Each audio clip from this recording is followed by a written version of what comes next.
श्रीमद्भागवतम स्कंद 2 अध्याय 5 श्लोक संख्या 25। तामसात् अपि भूत आदे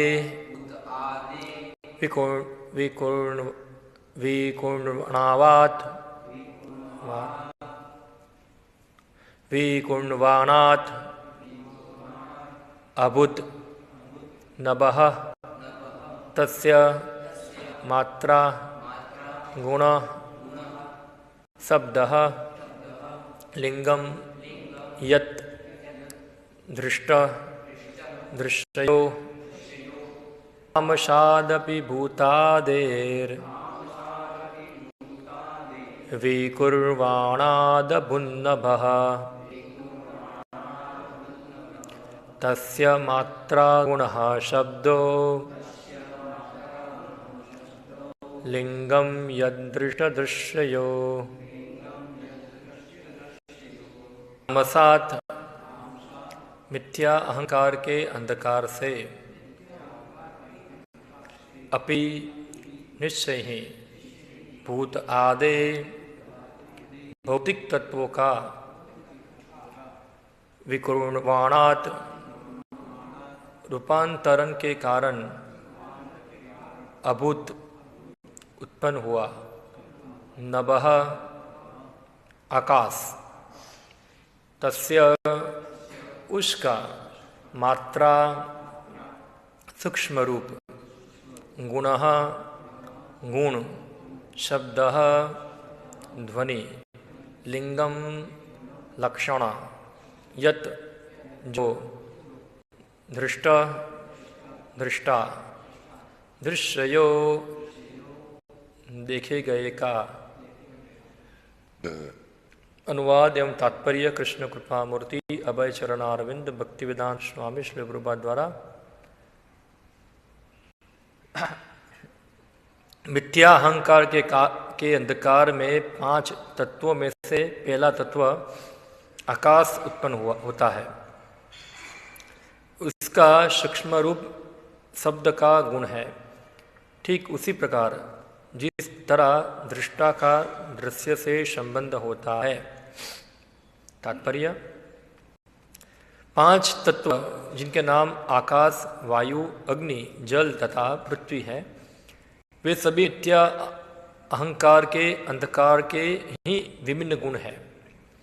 इसका अर्थ यह हुआ कि महत्त्व के रूप में मिथ्या अहंकार भगवान की तटस्थ शक्ति से उत्पन्न होता है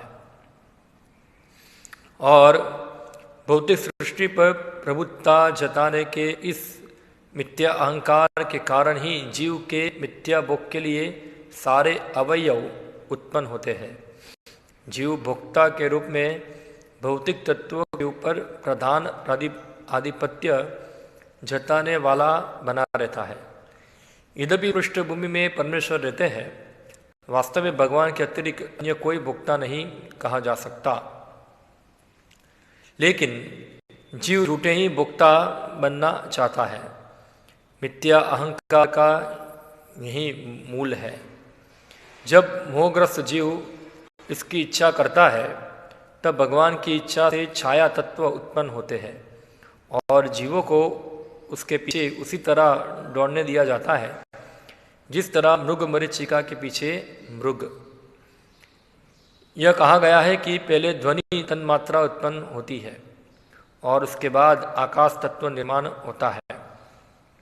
और इस श्लोक में पुष्टि की गई है कि वास्तव में ऐसा ही होता है, लेकिन ध्वनि आकाश का सूक्ष्म रूप है और इनमें जो अंतर है वह दृष्टा तथा दृश्य के अंतर जैसा है। ध्वनि वास्तविक वस्तु का प्रतिरूप है। जिस तरह किसी वस्तु के बारे में बोला हुआ शब्द या ध्वनि उस वस्तु के वर्णन का बोध कराता है, अतएव ध्वनि वस्तु का सूक्ष्म गुण है। इसी प्रकार भगवान के लक्षणों का वर्णन करने वाला ध्वनि भगवान का पूर्ण रूप है। जैसा कि भगवान कृष्ण के पिता वसुदेव तथा भगवान राम के पिता महाराज दशरथ ने देखा था। भगवान का ध्वनि रूप साक्षात भगवान से अभिन्न है, क्योंकि भगवान तथा उनका ध्वनि रूप परम ज्ञान है। भगवान चैतन्य महाप्रभु ने हमें उपदेश दिया है कि भगवान का पवित्र नाम जो भगवान का ध्वनि निरूपण है, उसमें भगवान की सारी शक्तियाँ निहित है। अतएव भगवान के पवित्र नाम के ध्वनि निरूपण के शुद्ध उच्चारण से मनुष्य तुरंत भगवान के सानिध्य का आनंद उठा सकता है और शुद्ध भक्त को तुरंत ही भगवान का स्वरूप प्रकट हो जाता है।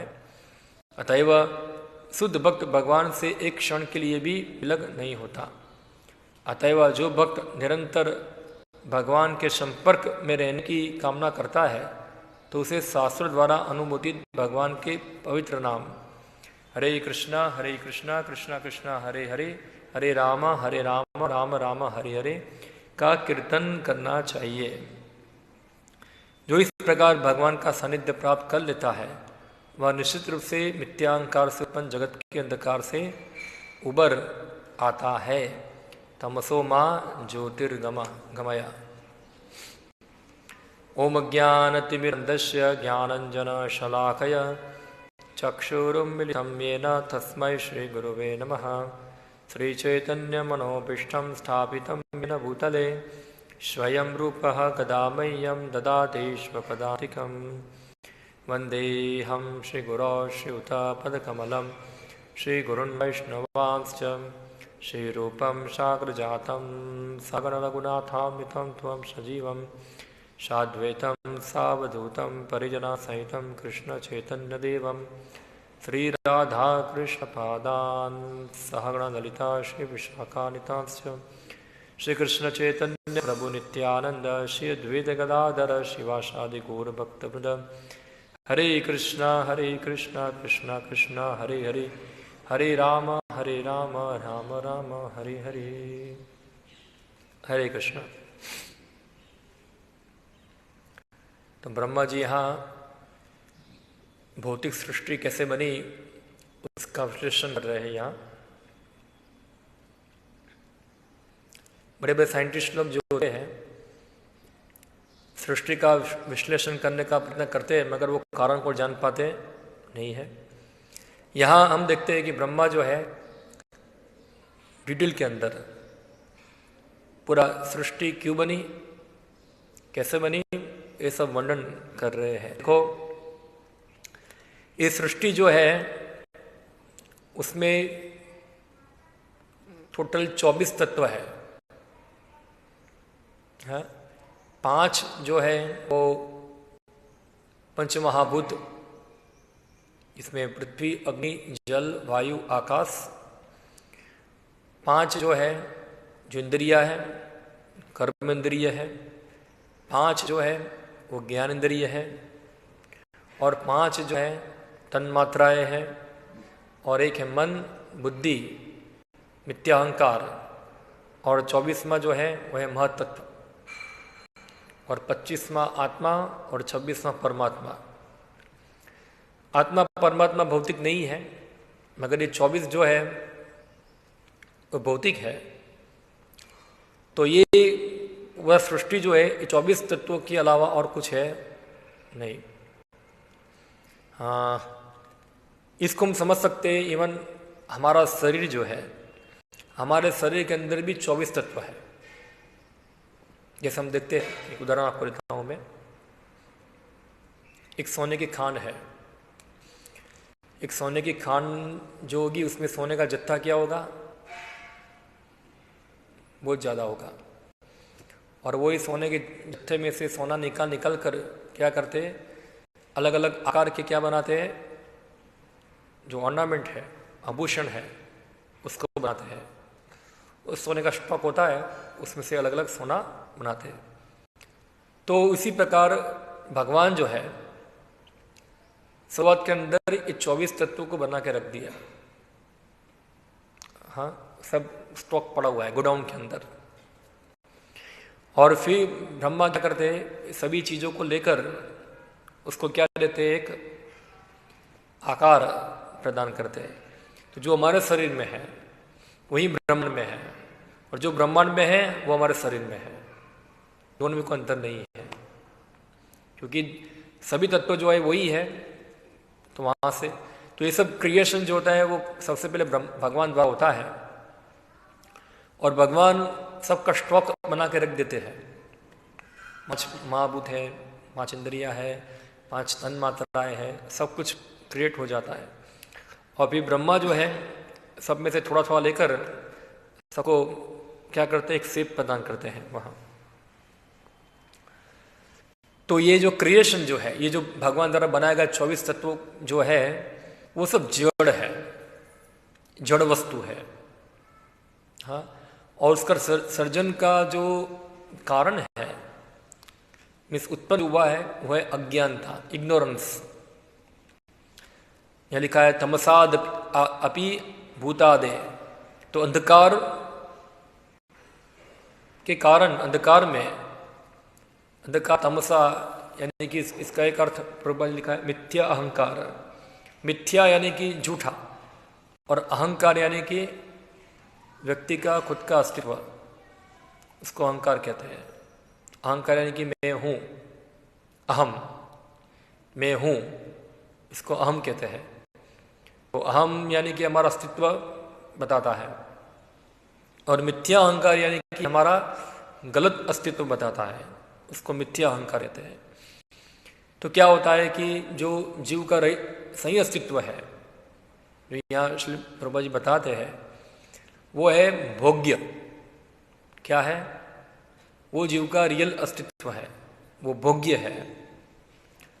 और भगवान का जो वास्तविक अस्तित्व है वह है भोक्ता। तो भगवान और जीव का संबंध क्या है? भोग्य और भोक्ता। मगर जीव जो है, अब इसको भोक्ता बनना है तो उसको तो ये महसूस कराना पड़ेगा कि तुम भोक्ता हो, वरना कैसे वो भोक्ता बन पाएगा। इसलिए जो उसकी भोग्य जो अहम था उसको चेंज करना पड़ता है, किसके अंदर? भोक्ता के अंदर है, कि तुम भोक्ता हो, उसमें ऐसा डालना पड़ता है। जैसे वो अपने को क्या मान ले? भोक्ता। तो उसके अहम जो होते, अहम के ऊपर मिथ्या का आवरण चढ़ जाता है। तो मिथ्या का आवरण आ जाता है तो वो क्या सोचता है अपने आप को? अभी भोक्ता है, भोक्ता है तो भोक्ता होगा तो भोग्य चीज भी होनी चाहिए।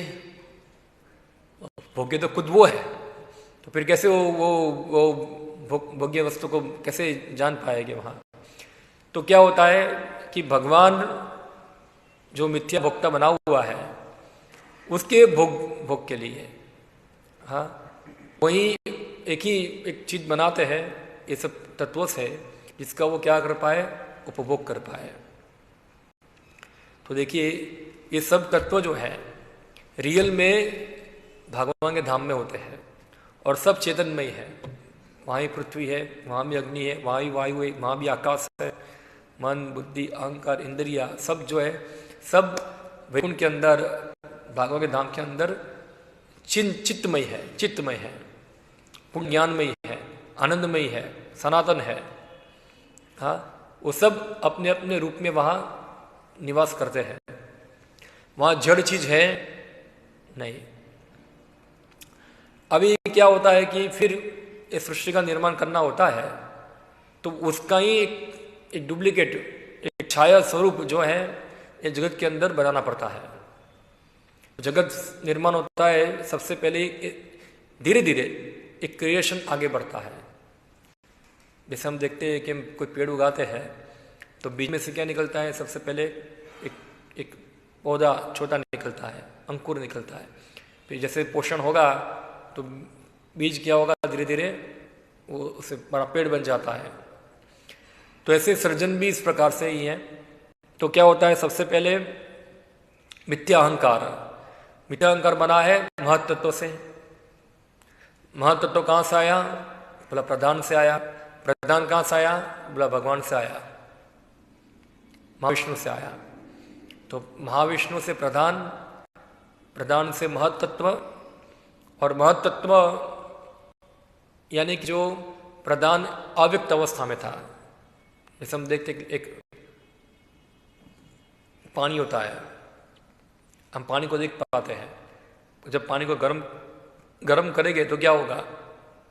पानी क्या हो जाएगा?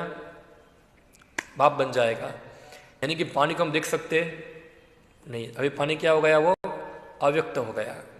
पहले क्या था? वो व्यक्त था, फिर क्या हो जाता है? अव्यक्त हो गया गर्म करने से।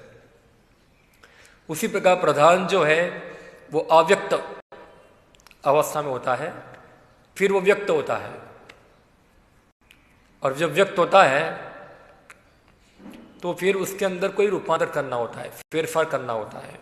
अभी देखो, जब फेरफार करने की बात आती है तो हमेशा हमको समझना चाहिए जड़ चीज अपने आप कभी भी मोशन में आ सकते हैं नहीं। मोशन यानी कि गति, हाँ, अपने आप रूपांतर कर सकते नहीं है। आप दूध में से दही बनता है तो दूध में से दही अपने आप नहीं बनता है। उसका कारण क्या है? वो रूपांतर कैसे हुआ? तो उसके अंदर क्या थे? बैक्टीरिया थे।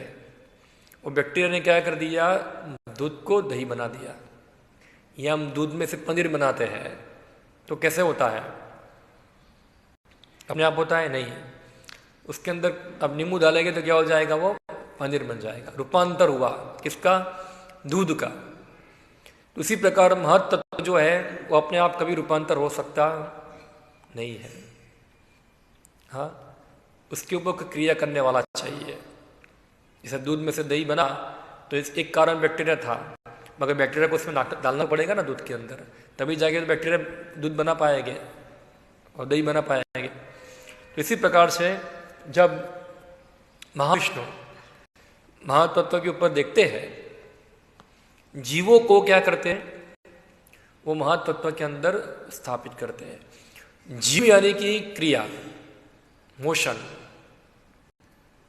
प्रवृत्ति, सच्चित आनंदमय जीव जो है वो शक्ति है, भगवान की पावर है। हम देखते हैं कि एक बहुत बड़ा कंप्यूटर होगा, उसमें सब अच्छा हार्डवेयर बनाया हुआ है, अच्छा सॉफ्टवेयर भी है, अगर उसके अंदर पावर नहीं होगा तो कंप्यूटर चलेगा नहीं।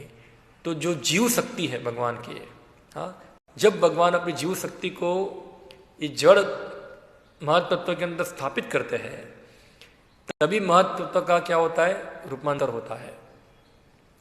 और वो रूपांतर किस रूप में होता है? तो पहला रूपांतर उसका हुआ मिथ्या अहंकार के अंदर,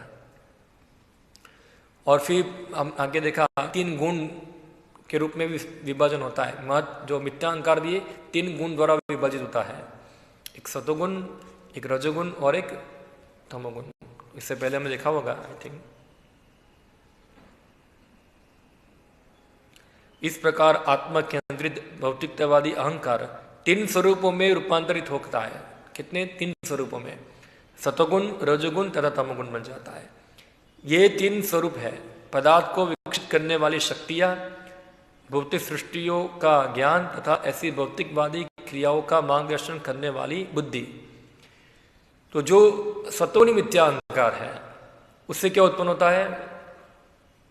आप लोग भागवतम पढ़े होंगे, हाँ, सब लोग तो जानते हो क्या सतोगुण से क्या उत्पन्न हुआ? सतोगुण मिथ्या अहंकार से मन उत्पन्न होता है। और रजोगुण मिथ्या अहंकार से कौन उत्पन्न होता है? इंद्रिया और उसको नियंत्रित करने वाले देवता। क्योंकि इंद्रिया को चलाना है ना, इंद्रिया जड़ है, तो उसको नियंत्रित करने वाले क्या चाहिए? एक देवता होते हैं। वो देवता जब तक परमिशन देंगे नहीं तब तक वो इंद्रिया काम कर पाएगी नहीं। तो हमारी नहीं, सभी जितनी भी जीव है सभी की इंद्रिया जो है एक इंद्रियों के एक देवता होते हैं, वो उसके कार्यकलाप को नियंत्रित करते हैं। अगर वो देवता अनुमति प्रदान नहीं करते हैं तो वो इंद्रिया के द्वारा कार्य हो पाएगा नहीं। जैसे हम देखते हैं मशीन होता है, एक मशीन के ऊपर एक आदमी काम करता है, जब तक आदमी काम करेगा नहीं तब तक मशीन चलेगा नहीं। तो हमारी सबकी इंद्रिया जो है वो देवताओं द्वारा नियंत्रित है। जैसे आंख के देवता कौन है?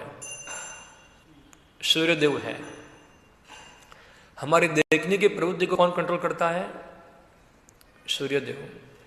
अगर सूर्यदेव नहीं है तो हम देख पाएंगे? हम नहीं देख पाएंगे। हम देखने के लिए किसके ऊपर निर्भर है? सूर्यदेव के ऊपर। और सूर्यदेव के साथ अगर सूर्यदेव हमसे संतुष्ट नहीं है तो हमारे आँख देखने की दृष्टि क्या होगी? चली जाएगी, हम वस्तु को देख पाएंगे नहीं, क्योंकि वो देवता ने क्या कर दिया? हमारी शक्ति छीन ली हमारे हाथों से।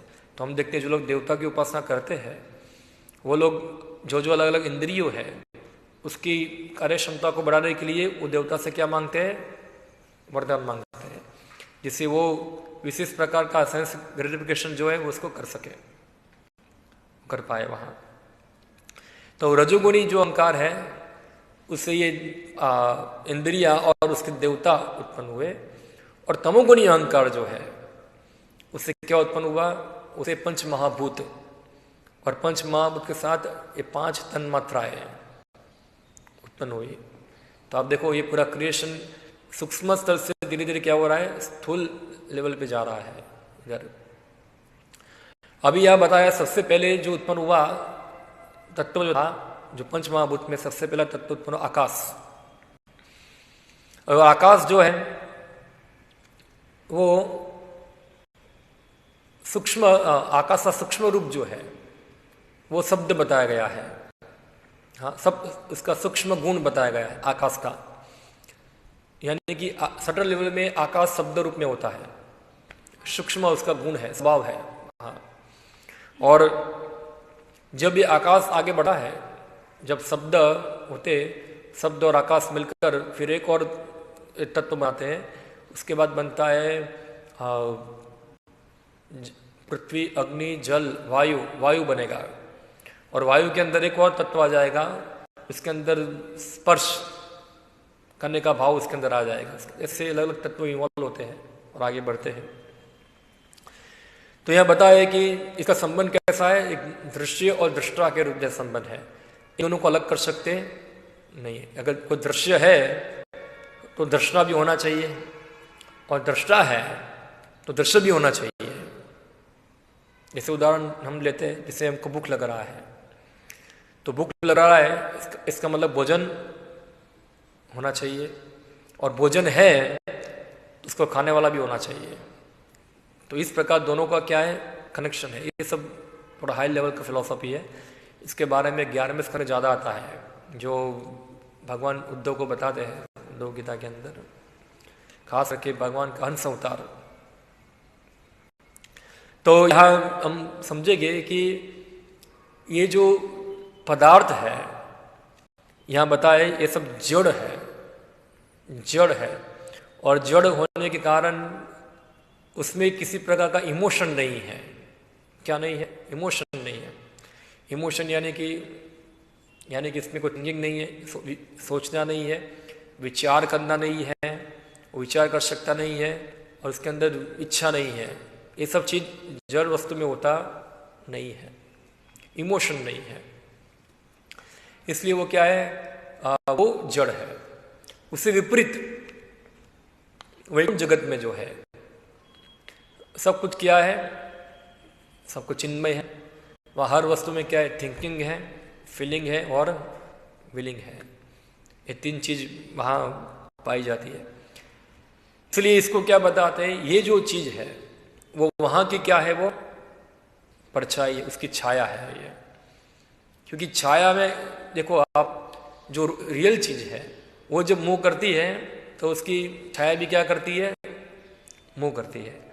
छाया में खुद में अपने आप मूव करने की शक्ति नहीं है। वो छाया मूव करती है क्योंकि ऊपर चीज मूव करती है। तो जड़ पदार्थ जो है वो वैकुंठ लोक के जो रूप है उसका प्रतिबिंब को क्या करते हैं? यहाँ उसका प्रतिबिंब यहाँ होता है जड़ पदार्थों के पर, और एक विशेष प्रकार का रूप धारण करता है। जैसे हम देखते हैं कि छाया जो होती है वो तो हमेशा होती नहीं है, थोड़ा समय के लिए होती है, फिर क्या हो? छाया भी खत्म हो जाती है। मूल वस्तु होती है छाया, तो कुछ समय के लिए रहेगी। प्रकाश, यहाँ से मोबाइल फ़ोन है, हम जैसे को लाइट मारेंगे तो उसका प्रतिबिंब यहाँ होगा। लाइट बंद कर दूंगा तो प्रतिबिंब खत्म हो जाएगा। मोबाइल रहेगा, प्रतिबिंब नहीं रहेगा वहाँ। तो इसी प्रकार से ये जड़ वैकुंठ लोक में जो तत्व है, यानी जो चिन्मय तत्व है वो सबका क्या है, ये रिफ्लेक्शन यहाँ होता है। और जीव जो है ये सब तत्वों से बनी हुई चीज जो है उसका क्या करना चाहता है, उपभोग करना चाहता है। तो यहाँ लिखा है कि जीव वास्तव में भोक्ता नहीं है, मगर झूठा भोक्ता होने का उसके अंदर क्या आता है, वो भाव आता है। और वो जो कुछ 24 तत्वों से जो बनता है वो सबको क्या करता है, उपभोग करना, उसको एंजॉय करना, हाँ, उससे आनंद प्राप्त करना। तो ये उसकी क्या है, दौड़ है। और यह प्रभु जी बताते हैं जैसे मृग मरीचिका के पीछे कौन दौड़ता है, एक मृग दौड़ता है। तो मृग मरीचिका का उदाहरण हम देखेंगे। मृग मरीचिका यानी कि हमको जमीन के ऊपर पानी दिखता है, मगर पानी तो होता नहीं, पानी तो है, तभी तो हम पानी का आभास हो रहा है ना हमको। ऐसा कॉन्सेप्ट भी हमारे दिमाग में कैसा आया कि वे पानी जैसा कुछ है, और पानी है तो पानी को पीने के लिए हमको प्यास लगता है, प्यास भी है। तो इसके अनुसार हम समझ सकते हैं कि हम सब आनंद चाहते हैं, हाँ, सुख चाहते हैं। सुख तो होना ही चाहिए, आनंद तो होना ही चाहिए, क्योंकि हम लोग चाहते हैं। मगर जो जगह पे हम आनंद ढूंढ रहे हैं, जो वस्तु में हम आनंद ढूंढ रहे हैं, वो क्या है, वो मृग मरीचिका जैसा है, वो रियल नहीं है। वो लगता है दूर से पानी जैसा। जैसे बहुत पहले यहाँ एक दिया लगाया था, वो दिए के ऊपर एक कांच का एक कवर लगाया था, आपने देखा होगा कहीं, एक कांच का। हम सुबह प्रणाम करके देखना तो 2 दिए दिख रहे थे। कितने दिख रहे थे, 2। अंधेरा था, 2 दिख रहे, आपको पता भी चलेगा नहीं कौन सा रियल है इन 2 में से। हाँ, 2 दिए दिखते हैं। क्यों? क्योंकि कांच में क्या हो रहा है, उसका रिफ्लेक्शन हो रहा है इसके अंदर। तो अंधेरा है और आप ध्यान से देखेंगे तो आपको पता चलेगा नहीं कि 2 में से कौन सा रियल है। आपको लगेगा दोनों ओरिजिनल ही है, ऐसा है। और हम देख सकते हैं कि जगत भी ऐसा ही है, वो रियलिटी नहीं है उसकी। जो सब्सटेंस है पूरा वो रियल है, आधार जो वो रियल है, बाकी क्या है, वो ऊपर शैडो है, वो प्रकाश है उसके अंदर। तो इस प्रकार से क्योंकि हम शैडो के अंदर, अंधकार के अंदर या तो परछाई के अंदर हम सुख ढूंढ रहे हैं, हाँ, इसलिए क्या होता है, हमको सुख नहीं मिलता है। देखो, हमको समझना है कि जीव आत्मा जो है वो सत्य चित आनंदमय है, हाँ, सत्य चित आनंदमय है।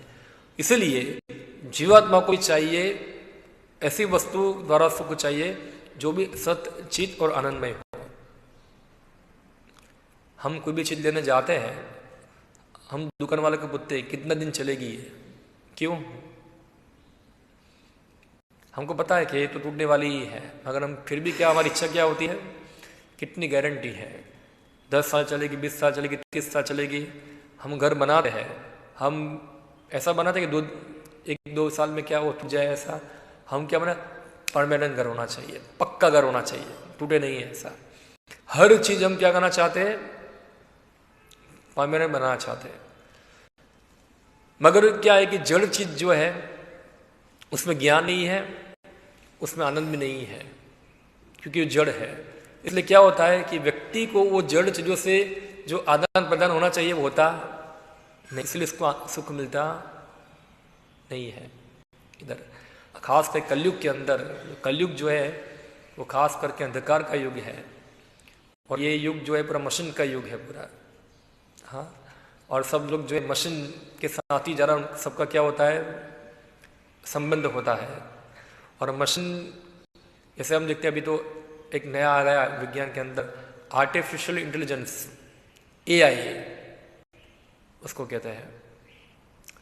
अभी क्या है, जो थिंकिंग फीलिंग विलिंग जो है, रेसिप्रोकेशन जो करना है, वो इसका जो एक प्रकार से आभास जो है आपको कुछ मशीन के द्वारा कराया जाएगा।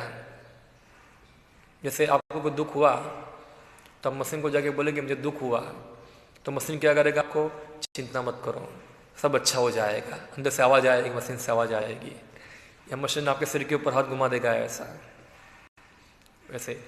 या तो या AI यानी कि आर्टिफिशियल इंटेलिजेंस जो है, जो हमारे बात को रिस्पॉन्स करते हैं, मगर क्या वो रिस्पॉन्स जो है वो वास्तव में आत्मा को सेटिस्फाई करेगा? वो खाली एक मिथ्या है, एक मिथ्या अपने मन को बहलाने के लिए है ऐसा। हाँ, अभी इसलिए हम देखते हैं कि घर के अंदर लोग कुत्ते रखते हैं। कुत्ते रखने का कारण क्या है? कोई ना कोई तो चाहिए। हाँ, घर में सब लोग तो बात नहीं मानते हैं, एक कुत्ता रख दो कम से कम, वो तो बात मानेगा, ऐसा है। उस पर तो हम कुछ उसको लेके घूम सकते हैं, या तो उसको कभी डांट सकते हैं, कुछ कर सकते हैं वहाँ, वरना कैसे चलेगा? अब जड़ चीज़ों को कितना ही मारो, कितना ही बात करो, उसके साथ कोई रिस्पॉन्स करेगा नहीं। तो इसी प्रकार ये भगवान की शक्ति जो है, भगवान भी सच्चिद आनंदमय है, और भगवान जो है उसी प्रकार से ये जड़ चीज़ों के अंदर कभी भगवान आनंद लेते नहीं है। भगवान की ये निकृष्ट शक्ति है, भगवान की शक्ति ही है। जैसे कोई करोड़पति व्यक्ति होगा, वो झोपड़ी में रहने का आनंद नहीं लेगा। हाँ, झोपड़ी में रहने का आनंद नहीं लेगा वो। उसके लिए क्या है? कोई अच्छा पूरा महल होगा उसके लिए। उसी प्रकार जो भगवान जो है वो हमेशा अपनी चित्त शक्ति जो है उसके साथ ही आनंद विहार करते हैं, चित्त शक्ति। क्योंकि भगवान सच्चिदानंदमय है, तो भगवान ने अपने आनंद का आदान प्रदान करने के लिए भी अपना विस्तार किया अलग अलग शक्तियों के रूप में, जिसमें से शक्ति है भगवान की तटस्थ शक्ति जो जीव है। और जीव शक्ति जो है वो भगवान ने विस्तार किया कैसे? क्योंकि वो भी भगवान की तरह थिंकिंग, फीलिंग, विलिंग धारण कर कर भगवान के आनंद में वर्धन करे, यानी भगवान के साथ संयोग करे। और इसलिए भगवान ने उसको फ्री विल भी दिया, उसकी स्वतंत्र इच्छा भी है। और इस प्रकार से क्या होता है? भगवान के आनंद में बढ़ोतरी होती है। तो जो भगवान की अंतरंग शक्ति जो है, चित्त शक्ति जो है, वो हमेशा भगवान के आनंद को समझती है, और उस प्रकार से ही क्या करती है? कार्य करती है। जो भगवान की तट शक्ति जो है, हाँ, कई बार वो भगवान से अलग होने की वृत्ति उसके अंदर रहती है। जैसे हम देखते हैं नंद यशोदा महाराज, नंद माता है, नंद महाराज है, वो जीव शक्ति नहीं है भगवान की, हम जैसे जीव नहीं है वो भगवान की अंतरंग शक्ति का विस्तार है। आनंद चिन्मय रसा प्रतिभा विताभिष, वो भगवान की सब आनंद वर्धक शक्ति का विस्तार है। और जीव जो है, और वो भी भगवान की चित शक्ति के द्वारा भगवान को आनंद देने का प्रयत्न करता है, तो जीवात्मा जो है वो भी जो, क्योंकि जीवात्मा चेतन शक्ति है, और उसको भी क्या चाहिए? वही चेतना वाला आनंद चाहिए, वही रिसिप्रोकेशन चाहिए, वही थिंकिंग फीलिंग, उसको एक आदान प्रदान चीज चाहिए, वो उसको मिल पाएगा, वो उसको महसूस कर पाएगा। तो इसलिए जीवात्मा जो है गलत जगह पे पदार्थों के अंदर ये सब चीज ढूंढने का प्रयत्न करता है। परिणाम क्या होता है? कि उसको संतुष्ट नहीं होती है। और हम देखते हैं इवन हमारे सोकल भौतिक संबंध भी जो है, हाँ, वो भी अपनी शुद्ध अवस्था में होते हैं, लेकिन जो मूल है, कोई भाई भाई है या माता पिता है या तो पति पत्नी है, सब लोग हैं, सब लोग चाहते हैं अपने संबंध के अंदर क्या, एक प्रकार का आनंद चाहते हैं। मगर जो उसका मूल जो है, क्योंकि मिथ्या अहंकार पे आधारित है, इसलिए संबंध भी क्या है, कई बार टिकते नहीं, वो सुपरफिशियल होते हैं। हाँ, वो भी सुपरफिशियल है, क्योंकि वो उसका आधार क्या है? वही अंधकार, अज्ञानता ही है। हम उसको अपना मानते हैं क्योंकि वो शरीर की पहचान हम उसके साथ करते हैं। हाँ, और शरीर तो वो है ही नहीं, वो तो खाली ये 5 तत्व का एक रूपांतर ही है, उसमें जीवात्मा है बस। इसलिए क्या होता है, जब कोई व्यक्ति मर जाता है, वही शरीर वहाँ होता है, तो क्यों हम दुखी होते हैं? शरीर रखो, उसको एक शोकेस में बिठा के रख दो घर के अंदर उसको, क्यों कोई शरीर को इतना महत्व देता नहीं है? क्योंकि जो उसके साथ जो आदान प्रदान करने वाला व्यक्ति था, वो आत्मा तो चला गया वहां से। तो इसलिए जीवात्मा को जड़ चीजों के अंदर कभी सुख मिलता नहीं, इसलिए शरीर में भी सुख नहीं मिलता उसको, क्योंकि जो भोग भी है उसका, वो भी शरीर के स्थल पे ही है वहां। तो क्योंकि जीवात्मा जो भोग्य है वो भोक्ता नहीं है, इसलिए जब तक भोक्ता बनने की वृत्ति उसके अंदर रहेगी, तब तक उसके अंदर ये समस्या आती रहेगी, वो कंफ्यूज रहेगा, उदासीन रहेगा, दुखी रहेगा, और वो अलग अलग मिथ्या सुख को, मिथ्या सुख नहीं है, मगर सो कल मिथ्या सुख जो ऐसा अनुभव होता है, जैसे हम देखे बच्चे लोग होते हैं, उनका सुख क्या है? वो मिट्टी में खेलना और कुछ जो चीज हम देखते थे पहले, आप सब लोग बच्चे थे, आपको पता होगा कि बच्चे लोग क्या खेलते हैं। जैसे कोई व्यक्ति होगा, वो सोडा पीने आया, उसका क्या होता है ऊपर सिल, उसको क्या हिंदी में क्या कहते हैं उसको? बिल्ला, हमारे गुजर उसको बिल्ला कहते हैं। हाँ, उसको फोड़ के फेंक देगा नीचे। अभी इसके लिए वो कुछ वैल्यू नहीं है। बच्चे क्या करते थे, उसके लिए झगड़ा करते थे, ये बिल्ला लाओ बिल्ला लाओ, हाँ, खेलने के लिए। हाँ, या माचिस की पेटी होगी, उसमें विमान होगा या उसके ऊपर कुछ और होगा, उसको इकट्ठा करके उसके साथ खेलते थे, उसके झगड़ा करते थे। वो व्यक्ति के लिए वैल्यू नहीं है वो चीज़ की। तो जैसे व्यक्ति निम्न चेतना में होता है तो निम्न चेतना में सुख प्राप्त करता है। जैसे हम देखते हैं कुत्ते हो गए, वो कुत्ता कुछ एक झूठी या तो सूखी चपाटी होगी, इसके दो कुत्ता झगड़ा करके, कोई मनुष्य क्या देखेगा, ये क्या झगड़ा कर रहे हैं? क्योंकि वो निम्न चेतना में है, वो निम्न चेतना का सुख भोगना चाहते हैं। हम लोग जो है, हम लोग भी सुख के लिए झगड़ा करते हैं। ऊपर देवता लोग देखते हो कि क्या मनुष्य झगड़ा कर रही है, छोटे सुख के लिए, इधर क्या है, कुछ नहीं है। तो ये और भगवान की दृष्टि में देखेंगे, ये क्या देवता तुच्छ सुख भोग रहे हैं, ऐसा है। उनके लिए क्या है, वो तुच्छ है। क्योंकि ये 3 गुणों द्वारा चलता है, तो सत्वगुण जो है वो कम से कम थोड़ा प्रकाश प्रदान करता है, इसलिए थोड़ा सुख का अनुभव होता है उसके अंदर। रजोगुण में क्या होता है, वो शुरुआत में सुख लगता है, मगर क्या होता है, अंत में दुखी होता है।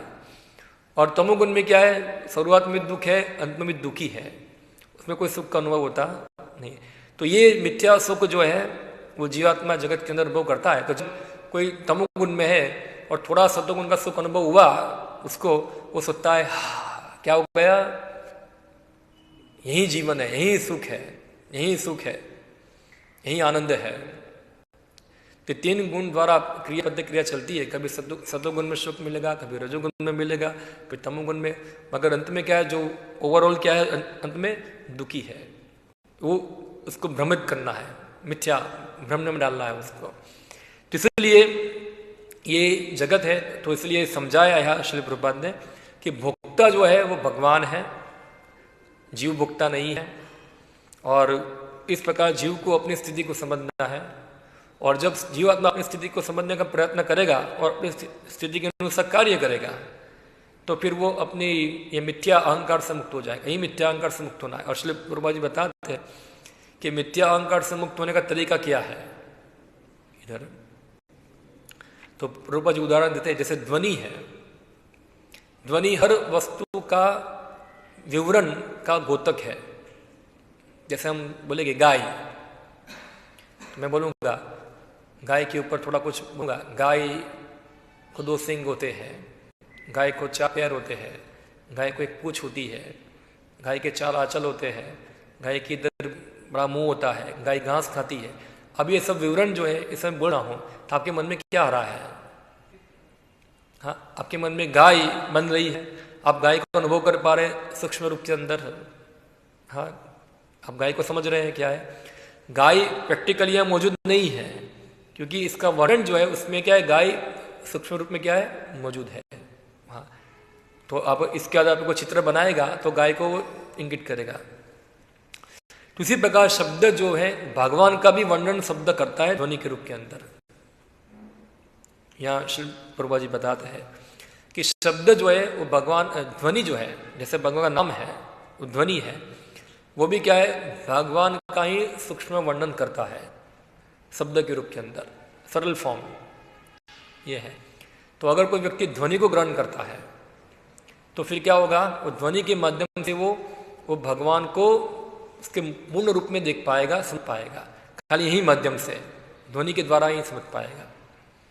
हाँ, जैसे यहाँ सुनते हैं, जैसे प्रभुपाद जी बताए कि चैतन्य महाप्रभु बताते भगवान किस नाम के अंदर भगवान की सब शक्ति विद्यमान है। नाम नाम कारिनो, नाम क्या है, नाम कारिने विदाम सर्वशक्ति। भगवान की सभी शक्तियाँ क्या है उसके नाम के अंदर विद्यमान रहती है। अभिन्न नाम नामिनो, और भगवान का नाम क्या है, नाम से अभिन्न। अभी क्या है, उसको ग्रहण करना है। यहाँ लिखा है इधर कि अगर कोई व्यक्ति भगवान के नाम को ग्रहण करता है, शुद्ध नाम उच्चारण करता है, तो व्यक्ति धीरे धीरे पूरे भगवान के पूर्ण रूप को देख पाता है। और भगवान यानी क्या, भगवान यानी कि क्या आएगा, सब आ जाएगा। जैसे हम देखते हैं भागवतम के अंदर जब व्यास देव ने भगवान को देखा ध्यान के अंदर, तो उन्होंने क्या क्या देखा, अपश्यत पुरुष पूर्णम, पुरुष पूर्णम, पूर्ण रूप में भगवान को देखा, यानी कि भगवान को देखा, भगवान की शक्ति को देखा और साथ साथ भगवान की माया को भी देखा जो भगवान के पीछे थी। अपश्यत पुरुषम पूर्णम, माया आश्रय, जो माया उसके आश्रय में थी। तो उसी प्रकार से कोई व्यक्ति भगवान का नाम उच्चारण करते भगवान को देखता है तो भगवान पूर्ण रूप में देख पाएगा। कृष्णा यानी कि पूर्ण, सब आ गया इसके अंदर, उनका नाम, उनका रूप, रूप यानी कि क्या रूप आया, फिर सब रूप आ गया उसके अंदर। हाँ, रामादि मूर्तिषु कला नियमतिष्ठन नाना अवतार भूरिषु किंतु नाम रूप गुण, सभी गुण आ गए उसके अंदर भगवान के, गुण लीला, सब लीला आ गई भगवान की, सभी क्रिया आ गई। हाँ, परिकर, उनके भक्त सब आ गए, नाम रूप गुण लीला परिकर, ये सब क्या है, ये सब भगवान से भिन्न है, ये सब भगवान ही है, भगवान का विस्तार ही है पूरा उनका। तो जो इस प्रकार नाम ग्रहण करता है तो उसके लिए क्या होता है, ये पूरा भगवान को इस प्रकार समझ सकता है, देख सकता है, सूक्ष्म रूप है, मगर उसके लिए शुद्ध नाम होना चाहिए, नाम उच्चारण शुद्ध होना चाहिए। हम देखते हैं जैसे ध्वनि है, हम देखते हैं अभी तो मोबाइल फ़ोन आ गए, सब इंटरनेट के द्वारा सब चीज़ आता है। तो हम इंटरनेट में आप देखो कोई भी एक चैनल है टीवी का, उसको मोबाइल में हमको क्या करना पड़ेगा, उसको तो उसकी जो फ्रिक्वेंसी है उसके साथ हमको मैच करना पड़ेगा, तब जाके हम उसको देख पाएंगे, समझ पाएंगे। वरना क्या होगा, हम थोड़ा फ्रिक्वेंसी आगे पीछे होगी तो क्या होगा, पहले हम देखें, पहले ऊपर घर पे जाके ऐसे ऐसे करते थे, एंटीना हिलाते थे, ऐसा है, नीचे टीवी में कुछ बराबर आता नहीं है तो ऊपर लाकड़ी से ठक ठक करते हैं ऐसा, तो क्या हो जाए, वो चित्र क्या हो जाए, फ्रिक्वेंसी ट्यून हो जाए उसकी। तो जब तक हमारी फ्रिक्वेंसी ट्यून नहीं होगी, भगवान तो है, इसका नाम हम उच्चारण भी करते हैं नाम के रूप में, मगर हमारे कान के अंदर हमारा जो चेतना है वो नाम को ग्रहण नहीं कर पा रहा है, वो चेतना ग्रहण करने के लिए योग्य नहीं बनी है, तब तक हम उसका अनुभव कर पाएंगे नहीं। वरना तब तक क्या होगा, जिससे टीवी में सीन तो आएगा मगर क्या होगा, फ्लिकरिंग होगा उसके अंदर, ऐसा होगा। परफेक्ट दिखने के लिए परफेक्ट ट्यूनिंग चाहिए वहाँ। तो चेतना हमको बनानी पड़ेगी, हमारी शुद्ध चेतना, और शुद्ध चेतना भी यहाँ लिखा है भगवान के नाम से उच्चारण से होगी, जब भी मिथ्यांक नष्ट होगा। मिथ्यांक नष्ट कैसे होगा, जब भगवान का नाम का उच्चारण होगा तो धीरे धीरे व्यक्ति समझ पाएगा कि वो भोक्ता नहीं है, भोक्ता भगवान है, और भोक्ता भगवान है। और जब भगवान की संतुष्टि के लिए कार्य करेगा तो धीरे धीरे वो नाम उच्चारण भी इसका सरल हो जाएगा। हाँ, सरल हो जाएगा, नाम रूप गुण सब सरल हो जाएगा। बोलना आसान है ये, हम भोक्ता नहीं है, भगवान भोक्ता है, मगर हम देखते हैं कि मिथ्यांक इतना सूक्ष्म है, इतना सूक्ष्म है कि भोक्ता होने की भावना सबके हृदय से इतना आसानी से जाती नहीं है, इतना बहुत बड़ी है, हर चित्त में अपने भोक्ता होने की इच्छा है। हाँ, तो ये समझकर भगवान की दया से व्यक्ति धीरे धीरे ये भगवान की सेवा कर, श्रवणम कीर्तनम विष्णु स्मरणम सब कर धीरे धीरे भावना को हटाकर भगवान भोक्ता है, खुद भोग्य है, इस प्रकार की भावना को विकसित करेगा तो फिर वो यही शब्द के द्वारा भगवान को देख पाएगा। यहाँ श्री प्रभुपाद जी बताते हैं, तमसो माम ज्योतिर्गम, अंधकार से प्रकाश में जाएगा। ओके, हरे कृष्ण। यहाँ समाप्त करते हैं। कोई प्रश्न किसी का विषय के ऊपर? ओके, हरे कृष्ण। श्री प्रभुपाद की जय, श्रीमद् भागवतम की जय।